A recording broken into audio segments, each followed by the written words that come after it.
بسم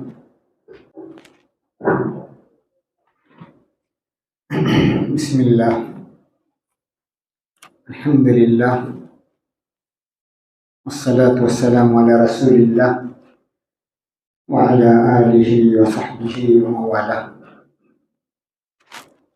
محترم بزرگوں، دوستوں، دنیا میں ملاوٹ معلوم کرنے کے پیمانے ہیں۔ کون سی چیز پیور ہے، کون سی چیز جعلی اور نقلی ہے، اس کے طریقے ہوتے ہیں۔ شہد کیا ہے، خالص ہے یا ناخالص ہے، سونا خالص ہے یا ناخالص ہے، ٹچ اسٹون سے معلوم کیا جاتا ہے۔ تو ہر چیز دنیا میں، ہر چیز کے معلوم کرنے کے خالص اور ناخالص، پیور ہے یا نہیں معلوم کرنے کے بہت سے طریقے ہیں۔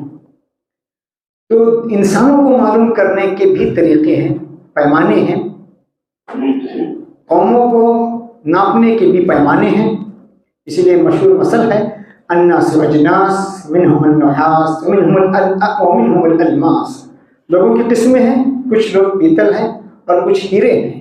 دیکھنے میں پیتل اور سونا ایک ہی لگتے ہیں رنگ کے حساب سے، لیکن اسے ناپنے میں، اسے جانچنے پرکھنے سے معلوم ہو جاتا ہے کون سی چیز خالص ہے۔ اور جو چیز خالص ہے، پیور ہے، اسے آدمی پسند کرتا ہے، اور جو چیز ناخالص ہے، جس میں ملاوٹ ہے، اس چیز سے بھی گھن آتی ہے، اور جو دھوکہ دے رہا ہے اس سے بھی گھن آتی ہے۔ اس ملاوٹ والی چیز کو بھی لوگ پسند نہیں کرتے۔ تو قرآن نے بھی کہا، وَلِيَبْتَلِيَ اللَّهُ مَا فِي صُدُورِكُمْ وَلِيُمَحِّصَ مَا فِي قُلُوبِكُمْ وَاللَّهُ عَلِيمٌ بِذَاتِ الصُّدُورِ۔ یعنی اللہ تعالیٰ ان اس طرح کے حادثات، واقعات، جنگوں کے ذریعے سے لوگوں کو آزماتا ہے۔ یہ غزوہ احد کے متعلق یہ آیتیں نازل ہوئی تھی۔ تو کون منافق ہے، کون صحیح ایمان والا ہے، کون خالص ایمان والا ہے، کون ناقص ایمان والا ہے، پیمانوں کے ذریعے سے آزمایا جاتا ہے۔ اس لیے امام شافعی نے کتنی اچھی بات کہی، جد اللہ الشدائد کل خیر وإن كانت تخصني بریقی۔ اللہ تعالیٰ کہتے ہیں اللہ تعالیٰ جزائے خیر دے مصائب کو، آلام کو۔ کیوں؟ اگرچہ میرے لیے ناپسندیدہ ہیں، میرے لیے یعنی پھندا ہیں، گلے کا پھندا ہیں، اچھو ہیں، اگرچہ میرے لیے اچھی چیز نہیں، ناپسندیدہ چیز ہے، لیکن اللہ تعالیٰ کا شکر ادا کر رہے ہیں مصائب پر۔ پھر کہہ رہے ہیں وما شکری لہا حمدن، میں اس کا شکر، اس کی تعریف میں ادا نہیں کر رہا ہوں۔ ولیکن عرفت بها عدوی من صدیقی، لیکن علام مصائب کے ذریعے سے میں آزماتا ہوں دشمن کون ہے، دوست کون ہے، یہ فرق میں کر سکتا ہوں۔ اس ایک شاعر کہتا ہے، کم شدت کشفت معادن اہلہا ان الشدائد للورا غربال۔ مصائب، آلام، پریشانیاں چھلنی ہیں جس سے قوموں کو آزمایا جاتا ہے، مخلوق کو آزمایا جاتا ہے۔ میرے عزیزوں، یہ جو غزہ کا جو سانحہ یا جنگ ہے، اس سے ہمارے لیے بہت سے سبق ہیں، اور بہت سی چیزیں اس نے صاف لا کر کھڑی معلوم کر دی، کیا کھرا ہے، کیا کھوٹا ہے، یعنی کس چیز کے اندر پیورٹی ہے اور کون ناخالص ہے، یہ بیان کر دیا اس جنگ میں۔ میرے عزیزوں، اس جنگ میں آپ قوموں کے حال پر غور کیجئے، قوموں کا حال کیا تھا، قوموں کی حالت کیا تھی۔ جنگیں چل رہی تھی، ایک ہوٹل میں، ہمارے مسلم ہوٹل میں ہمارے جانا ہوا، تو اس نے اسرائیلی فریج جو ہوتی ہے، ملتی ہے، فری میں ملتی ہے، وہ اپنے مشروبات کے بیچنے پر، نہیں، میں نے کہا یہ کیا حال ہے، آپ نے کیا کیا ہے، آپ تو ذمہ دار ہیں۔ کہنے لگے میں نے 1 سال پہلے بک کیا تھا، میں کیا کروں، فری میں ملنے والی چیز، جانتے ہیں اسرائیل کیا کر رہا ہے، شعور ہے ہی نہیں، بیداری ہے ہی نہیں، فری میں ملنے والی چیز آپ اس کو واپس کر سکتے تھے، اس کا استعمال کر رہے ہیں۔ لوگوں کا یہ حال ہے، لوگوں کا شعور اور سوچ ایسی ہے، لوگ اپنا مفاد، اپنا فائدہ، قوم کا، ملت کا فائدہ سوچنے والی قوم بہت کم ہوتی ہے۔ اس لیے قرآن نے صاف کہا، فَاسْتَخَفَّ قَوْمَهُ فَعَطَاعُوهُ إِنَّهُمْ كَانُوا قَوْمًا فَاسِقِينَ۔ صاف کہہ دیا، بس اس طرح اس نے اپنی قوم کو بیوقوف بنایا، اور انہوں نے اس کی بات مان لی۔ یہ لوگ نافرمان قسم کے لوگ تھے، یعنی جو قوم اپنے قائدین کے پیچھے چلتی اندھا بن کر، ان کے بارے میں بھی کہا جا رہا ہے کہ یہ فاسق قوم تھی، کہ انہوں نے اتباع کی، پیروی کی ان لوگوں کی۔ لوگوں کی حالت کیا ہے، like feather in the wind. عربی میں کہتے ہیں کریشہ فی محب الری، like a feather in a wind. اپنے قائد جیسے انہیں ہکا کر لے جاتے ہیں ان کے پیچھے چلتے ہیں. قرآن نے صاف کہا ایسے لوگوں کے بارے میں وَقَالُوا رَبَّنَا إِنَّا أَطَعْنَا سَادَتَنَا وَكُبَرَاءَنَا فَأَضَلُّونَا السَّبِيلَ. ارے ہم نے اپنے قائدوں کی اطاعت کی، انہوں نے ہمیں راہ راست سے ہٹا دیا. ربنا آتِهِمْ ضِعْفَيْنِ مِنَ الْعَذَابِ، انہیں دگنا عذاب دے دیا اللہ تعالیٰ. وَلْعَنْهُمْ لَعْنًا كَبِيرًا، ان کی مباحثہ ہوگی اور وہ بھی کہیں گے اللہ نے تمہیں عقل دی تھی، سوچ دی تھی، تم نے آزمایا نہیں، کیوں ہمارے تم پیچھے چلے. وہ بھی کہیں گے. میرے عزیزو، عوام کے لیے اس میں عبرت ہے. ظلم کا ساتھ دینا اور کسی صورت میں ظلم ظالموں کی مدد کرنا یہ بہت خطرناک چیز ہے. قرآن نے کہا وَاحْشُرُوا الَّذِينَ ظَلَمُوا وَأَزْوَاجَهُمْ، ازواج کہتے ہیں ان جیسے لوگ، یعنی ظالموں کی اطاعت کرنے والے، ان کے نقش قدم پر چلنے والے، انہیں کسی طرح کا تعاون کرنے والے، ان کو قرآن کہہ رہا ہے. بہت خطرناک آیت ہے قرآن کی. وَاحْشُرُوا الَّذِينَ ظَلَمُوا وَأَزْوَاجَهُمْ، ہم شکل لو یعنی ان کی مدد کرنے والے، ہیلپ کرنے والے. قرآن کہتا ہے وَلَا تَرْكَنُوا إِلَى الَّذِينَ ظَلَمُوا فَتَمَسَّكُمُ النَّارُ، ارے تمہارا میلان اور رجحان تک نہیں ہونا چاہیے ان لوگوں کی طرف جو ظالم ہیں، ظلم کرنے والے ہیں، ورنہ آگ تمہیں بھی چھو جائے گی. میرے عزیزوں، عوام کا حال دیکھیے کیا حال. لوگ یہ حال ہے، جل رہا ہے غزہ. لوگ کھیلوں میں تماشاؤں میں مشغول ہیں. ڈاکٹر اسرار صاحب نے صحیح کہا تھا، ان کو کھیلوں میں الجھائے رکھو، مسلم قوم کو کھیلوں میں الجھائے رکھو، ان کو پتہ چلنے نہ دے کہ ان کا خون کون چوس رہا ہے. ایسا حال کھیل تماشا ریاست میں اور دیکھیں مختلف ملکوں میں کھیل تماشا، باکسنگ، نہ جانے کیا کیا کھیل ہو رہے ہیں. لوگوں کو وہ جانتے ہیں کہ عوام کو مشغول کیا جائے. دیکھیے اللہ تعالیٰ نے انسان کے دل میں، انسان کے جسم میں ایک ہی دل رکھا ہے، دو دل نہیں رکھا. تو دو دل نہیں، ایک دل ہے تو ایک ہی سوچ ہوگی. لوگوں کو مشغول کر دیں گے تو پتہ نہیں چلے گا لوگ کیا ظلم ہو رہا ہے دنیا میں. صاحب قرآن کہتا ہے ما جعل اللہ لرجل من قلبین فی جوفہ، اللہ نے کسی کے جسم میں دو دل نہیں رکھے، ایک ہی دل رکھا ہے. اب چاہتے ہیں قائدین چاہتے ہیں، لیڈر چاہتے ہیں کہ عوام کو مشغول کر دیا جائے. دل یہاں مشغول رہے گا تو پھر کیا ہو رہا ہے دنیا میں انہیں پتہ بھی نہیں چلے گا. حکمرانوں کا حال آپ دیکھیے. اس غزہ نے حکمرانوں کے چہرے کو کھول کر رکھ دیا، چہرے سے نقاب اتار دیا ان حکمرانوں کے چہروں سے. میرے عزیزوں، 1969 میں 1969 میں جب مسجد اقصی کو جلایا گیا اور مسلیوں کو قتل کیا گیا، حاملہ عورتوں کے پیٹ کو چاک کیا گیا، اس وقت کی وزیر اعظم گولڈا میر نامی اس وقت کی وزیر اعظم یعنی اسرائیل کی، اس نے کہا تھا جب یہ حال ہوا، کہنے لگی لم انم لیلتہا، مجھے اس رات نیند نہیں آئی. کہتی مجھے اس رات نیند نہیں آئی، میں سمجھ رہی تھی کہ عرب لوگ، پورے عرب کے ممالک ہم پر ٹوٹ پڑیں گے، امٹ آئیں گے، ہمیں کچا چبا کھائیں گے. یہ میں سوچ رہی تھی، رات بھر میں جاگ رہی تھی. لیکن صبح طلوع ہوئی، صبح کی کرنیں پھوٹی، میں کیا دیکھتا ہوں، کچھ بھی نہیں ہوا، کچھ بھی پیش نہیں آیا. خون کیا گیا، جلائی گئی مسجد، لیکن کوئی رگ حمیت ہی پھڑکی نہیں. پھر وہ کہتی ادرکت ان باستطاعتنا فعل ما نشاء فهذه امة نائمة. تب مجھے پتا چلا اس قوم کے اندر جان نہیں ہے، مردہ قوم ہے، ضمیر مر گیا ہے، ہم اس امت کے ساتھ جو چاہے کر سکتے ہیں، کوئی ہمیں پوچھنے والا نہیں ہے. وہ وزیر اعظم کہہ رہی اس وقت کی، یہ امت مری ہوئی امت ہے، مردہ امت ہے، جان نہیں ہے. وہ تو گھبرائی ہوئی تھی، رات بھر نیند نہیں آیا اسے. یہ حال ہے میرے عزیزو. پوری دنیا کی نگاہیں ریاض میں منعقدہ ہوئی اسی اوپر مرکوز تھی. غزہ کے مظلومین اور معصوم بچے، 58 مسلم ممالک، 58 مسلم کنٹریز کی 80 لاکھ فوج کی منتظر تھی.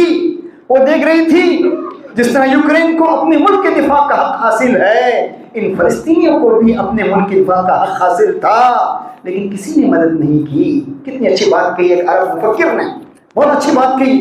وہ کہتا ہے سمود کی قوم سمود میں جو اونٹنی اللہ تعالیٰ نے بطور معجزہ دکھائی تھی، اسے قتل کرنے والے اس کی قوم کے لوگ تھے، دوسرے لوگ نہیں تھے. خدا کا عذاب نازل ہوا، اس قوم نے اس کی پونچھیں کاٹی تھی، ہلاک کیا تھا۔ آج غزہ کا بھی حال ہے، اسے تباہی سے یعنی کنارہ کرنے والی، تباہی لانے والی ہم مسلمان ہی ہیں، مسلم ہی ہیں۔ میرے عزیزوں اور دوستوں، حکمرانوں کا حال دیکھیے۔ مصر، سیسی نے کوشش کی کہ غزہ میں جنگ میں مصر کی جانب سے ایک گولی بھی اسرائیل کی سمت فائر نہ ہو سکے۔ اسرائیلی بمباری کی وجہ سے فلسطین کے زیر اثر یعنی زیر محاصرہ علاقے سے نکلنے والے اہم کراسنگ پوائنٹس بھی بند کر دیے گئے، اور صرف یہ بیان دیتے رہے کہ مصر علاقائی اور عالمی شراکت داروں کے ساتھ تشدد کے خاتمے کے لیے بات چیت کر رہا ہے۔ یہ حال ہے۔ ترک کا حال دیکھیے، جن سے کچھ امیدیں بنی ہوئی تھی، اس کا بھی حال دیکھیے۔ ترکی حکومت جو ایک طرف حماس کے حق میں بڑھ چڑھ کر بیان دیتے رہے، دوسری طرف ان جنگی جہازوں کو ترکی کے راستے تیل کو پہنچانے کے لیے یقین دہانی دیتے رہے، اور تیل وہاں سے پہنچتا رہا۔ اس وقت جو دن رات غزے میں انسانی تاریخ کی مہین ترین بمباری کرتے رہے، اور تیل سپلائی انہی کے راستے سے ہوتا رہا۔ نہ صرف یہ بلکہ ترکی کے جہاز اسرائیلیوں کو خوراک بھی پہنچاتے رہے۔ سعودی کا حال دیکھیے، سعودی مسلم کا حال دیکھیے۔ اس مشکل وقت میں جب غزہ میں خون مسلم کی ارزانی سے دنیا چیخ اٹھی، سعودی حکومت نے نہ صرف باکسنگ کے مقابلے اور تفریحی پروگرام کروائے، بلکہ یمن کی طرف سے جب اسرائیل کی سمت کچھ میزائل پھینکے گئے تو سعودی افواج نے اسے مار گرایا۔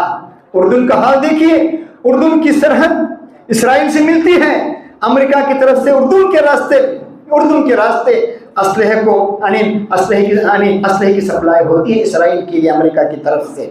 میرے عزیزوں، OIC جہاں ریاض کے کانفرنس میں صرف اتنا کہتے رہے مسلم حکمراں، ہم اخلاقی اور سماجی طور پر فلسطین کے ساتھ کھڑے ہیں، یہیں سے ہوتا رہا۔ سلطان عبدالحمید نے کتنی اچھی بات کہی، سلطنت عثمانیہ کے آخری بادشاہ، وہ کہہ رہا ہے جو فوج بیت المقدس کی حفاظت نہ کر سکے تو ایسی فوج کی اوقات بھیڑ بکریوں سے زیادہ نہیں ہے۔ 80 لاکھ کی فوج، 58 کنٹریز، کیا حال ہو رہا ہے، کس طرح تباہی مچائی گئی۔ میرے عزیزوں، غزہ کے واقعے نے صاف کر دیا، بتا دیا امریکی چہرہ کیا ہے، یہ بتا دیا، اس کا اصلی چہرہ کیا ہے بتا دیا۔ جو حقوق انسانیت کا دعوے دار ہے، انسانی حقوق کو نافذ کرنے کے کھلکھلے اس کے دعوے ہیں، آزادی کے کھلکھلے دعوے ہیں، یہ لوگوں پر واضح ہو گیا۔ میرے عزیزوں، ملالہ پاکستانی پڑوسی ملک کی عورت ملالہ کے بازو کو لگنے والی ایک گولی پر مغرب نے آسمان سے پر اٹھایا تھا۔ غزہ میں اسرائیلی فوجیوں کے ہاتھوں کم و بیش 9000 بچوں اور عورتوں کی شہادت پر مغربی ملکوں کے کانوں میں جوں تک نہ رہیں گی۔ میرے عزیزوں، اپنے بڑے عرب کے مفکر عطا الباری نام ہے ان کا، انہوں نے لکھا ہے جب امریکی لشکر کے ہاتھوں، امریکی فوجوں کے ہاتھوں 100 بچے مارے گئے تھے، صرف 100 بچے مارے گئے تھے بلغاریہ میں، جو کہ سربیا کا کیپٹل ہے۔ بوسنیا کی جنگ میں صرف 100 بچے مارے گئے، دنیا نے آسمان سر پر اٹھایا تھا۔ اب یہاں پر 5000 6000 بچے مارے گئے، کوئی آواز اٹھانے والا نہیں، کوئی پوچھنے والا نہیں، نہ حکمراں کی طرف سے۔ میرے عزیزوں، ادیب اسحاق شاعر نے بہت اچھی بات کہی، قتل امرئ فی غابۃ جریمۃ لا تغتفر۔ کوئی ایک مردہ، ایک لاش پائی جاتی ہے جنگل میں تو کہتے ہیں کہ اسے بخشا نہیں جائے گا۔ ایک لاش مل جائے جنگل میں تو کہا جاتا ہے یہ بخشا نہیں جائے گا، اسے معاف نہیں کیا جائے گا۔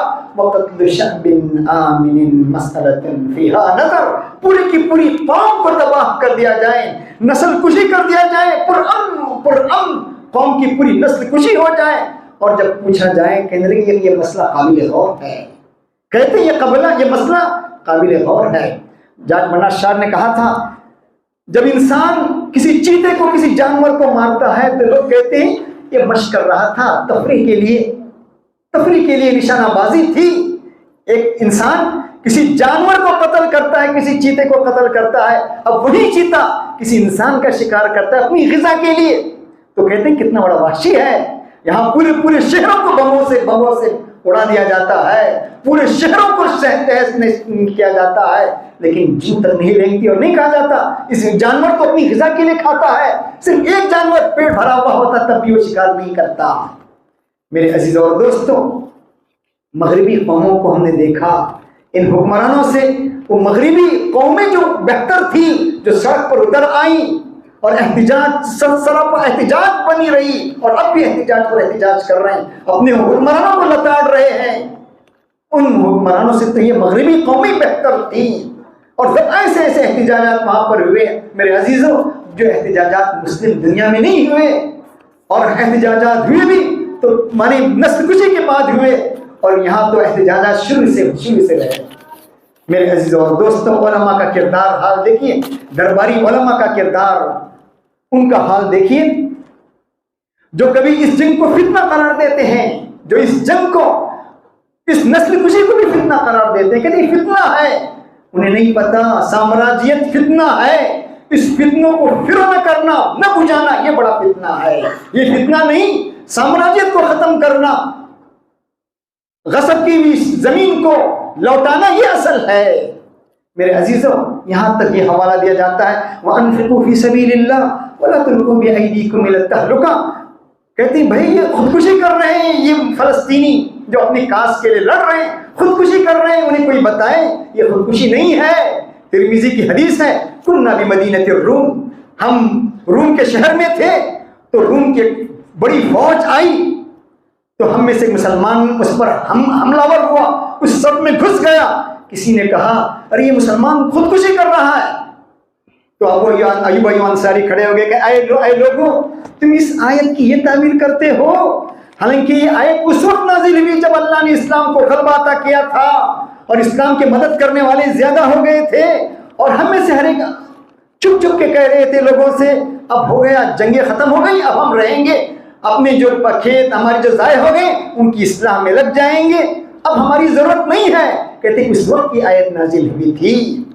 حضرت علی نے کہا تھا قسم ظہری رجلان, دو قسم کے لوگوں نے میری پیٹھ کو توڑ کر رکھ دیا, عالم متحقق و جاہل متنسک. اس طرح کے درباری علماء, انہیں ان کے کہہ رہے ہیں اس طرح کے درباری علماء نے میری پیٹھ کو توڑ کر رکھ دیا تھا. میرے عزیزوں اور دوستوں, داد دینی چاہیے ان فلسطینی مزاحمت کاروں کی, داد دینی چاہیے ان کی ہمت کی. نہتے لوگ غور کیجئے, جب اس جنگ کا آغاز ہوا تھا, دلی کے ایک بڑے فوجی آفیسر, پرانے آفیسر نے کھڑے ہو کر کہا تھا میڈیا پر آ کر, غزہ دلی کا 5واں حصہ ہے, غزہ دلی کا 5واں حصہ ہے, یہ جنگ تو نہیں پکڑے گی, 1 ہفتے میں ختم ہو جائے گی. اب دیکھیے 45 دن ہو گئے, اب بھی ماشاءاللہ اب بھی دیکھیے فلسطینی جمے ہوئے ہیں, ڈٹے ہوئے ہیں, اپنی جان کی پرواہ نہیں کر رہے.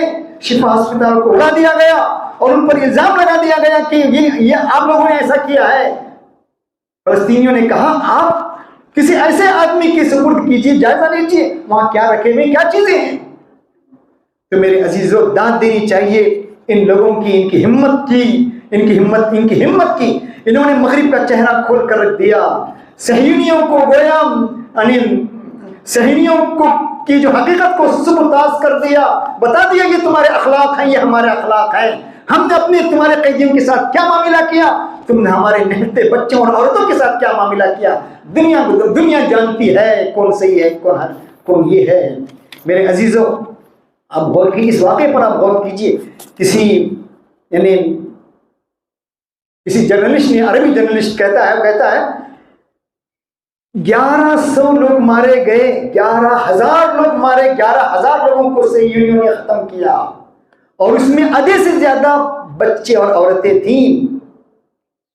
آدھے سے زیادہ کسی ایک ان کے لیڈر کو مار نہیں کر سکے. صہیونی لوگ ان کی ایک بڑے کسی قائد کو مار نہیں سکے, کسی ایک سرنگ کو تباہ نہ کر سکے. کس طرح کی انہوں نے پلاننگ کے ساتھ یہ فلسطینی مزاحمت کاروں نے یعنی کس طرح لڑے ہیں یہ لوگ، ان کی داد دینی چاہیے۔ میرے عزیزوں، اپنے موقف پر جمے رہنے کی مثال فلسطینی مزاحمت کاروں نے دی ہے۔ دنیا نے آئرش ریپبلکن آرمی کو دہشت گرد قرار دیا تھا، جنوبی افریقی رہنما نیلسن منڈیلا کو دہشت گرد قرار دیا تھا، لیکن اس دنیا نے انہیں عظیم رہنما قرار دیا۔ اس کا سبب یہ تھا کہ یہ دونوں اپنے موقف پر جمے رہے، ڈٹے رہے۔ آج بھی دیکھیے میرے عزیزوں، یہ نہتے لوگ مدد سے محروم ہیں، خدائی مدد پر لڑ رہے ہیں، اور انہوں نے وعدہ کیا ہے کہ ہم رہے نہ رہیں، ہم رہے نہ رہیں، ہم اس کو کامیاب بنا کر رہیں گے، یا موت ہوگی یا زندہ رہیں گے تو غازی بن کر رہیں گے، مریں گے تو شہید بن جائیں گے۔ تو یہ غزہ کا واقعہ ہمیں غور کی دعوت دیتا ہے، اس سے ہمیں عبرت لینے کی ضرورت ہے اور اپنے اندر تبدیلی لانے کی ضرورت ہے۔ میرے عزیزوں، ہم جہاں مسلمان اقلیات میں ہیں، ان کے پاس 2 ہی ہتھیار ہیں، ہم بائیکاٹ کر سکتے ہیں، دعائیں کر سکتے ہیں ان کے حق میں، اور اپنے برادران وطن کو سمجھا سکتے ہیں، اور میڈیا جس طرح کا پروپیگنڈا کر رہا ہے اس کی حقیقت کو واضح کر سکتے ہیں۔ یہ کچھ باتیں تھیں میں نے آپ کے سامنے کہی، اللہ تعالیٰ مجھے بھی آپ کو بھی باتوں پر عمل کرنے کی توفیق دے۔ وآخر دعوانا الحمد للہ رب العالمین۔